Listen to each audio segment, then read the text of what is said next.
Hi everyone, I am Aksa Zafar and welcome back to MLTube. Here I share practical tutorials on AI, machine learning and tools that make your tech journey easier.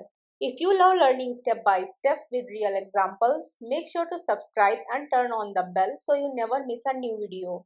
Now let's get started. In this video, we will start by understanding what a Claude.md file is and why it's such an important part of your project. We will then explore where to place the file, how to create it, and what key information you should include inside. After that, we will learn how to keep it updated and how it helps your team collaborate more effectively. Finally, we will go through some best practices and key takeaways to make sure you are getting the most out of your Claude MD file. So, what is Claude MD file? Claude MD remembers important details about your project and brings them in automatically every time you give a prompt. You don't have to re-explain the same background or goals. Claude already knows what's needed. With the right context ready from the start, Claude works faster, keeps outputs aligned, and reduces mistakes. Let's learn why you should use Claude MD file. Claude MD saves time by cutting down on repeated instructions. You can simply add them to the file once and reuse them every time. It also keeps everyone on the same page, ensuring the whole team follows the same coding style and best practices. All the key points and rules for writing code stay in one clear, easy to find place. Now let's understand where to place Claude MD file. For project level setup, the best place to put your Claude MD file is right at the root of your repository. That way, Claude will automatically load it whenever you work on that project.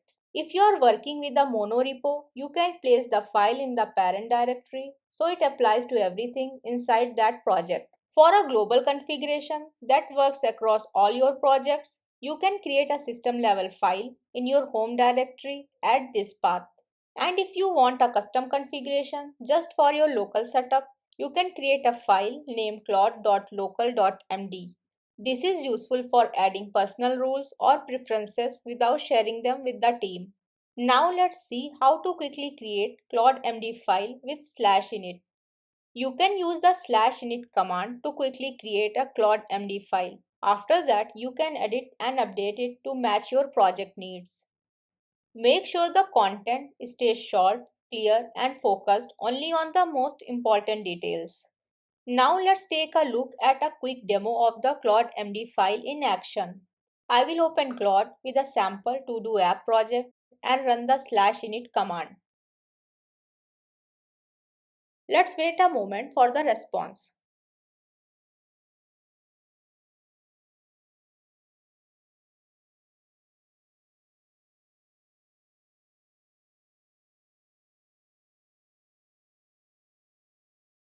And just like that, we have a Claude MD file generated for us, already filled with the key details of the to-do app project. So what's to include inside Claude MD file?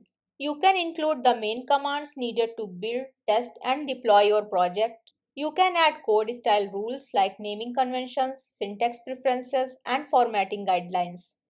Mention how to run tests and what areas should be covered. Highlight any warnings, known issues, or deprecated parts of the code. List the required tools, versions, and setup steps for the development environment. And finally, provide a simple project map showing important files and the overall directory structure. Now let's see how to keep updating Claude MD file. You should treat Claude MD as part of the prompt because Claude uses it as a reference for understanding your project's structure and code generation guide. When editing the file, use simple markdown syntax like hash for main heading, double hash for subheadings, and dash for list items to keep it clear and organized. And if something is critical, add emphasis with words like important or you must. So Claude knows to follow those rules carefully. Now let's learn how to enhance collaboration within your team using Claude MD file. Make sure to track your Claude MD file using Git or any version control system so changes are saved and shared with the whole team. Keep the file updated as your team agrees on new rules or make changes to existing ones. And whenever a new tool or workflow is introduced, document it right away so Claude always has the latest information. Let's learn about few best practices related to Claude MD file. Your Claude MD file works best when it's clear, simple, and easy to follow. Start by keeping it short and focused without adding unnecessary details. As your project grows or changes, make sure to update the file so it always reflects the latest rules and workflows. For any guidelines that are critical, use strong and direct language so there is no room for confusion. And finally, commit the file to your repository and track it with Git. This way, everyone on the team can use the same version and stay aligned throughout the project. So let's see key takeaways from this video. Claude MD works like Claude's memory for your project, a reference point it uses every time you start coding. By keeping the right details inside, it helps you move faster, stay consistent, and avoid unnecessary mistakes. Keep the file short and clear and update it whenever your project changes so Claude always has the right context. If you found this video helpful, don't forget to like, share, and subscribe to MLTube for more AI and machine learning tutorials.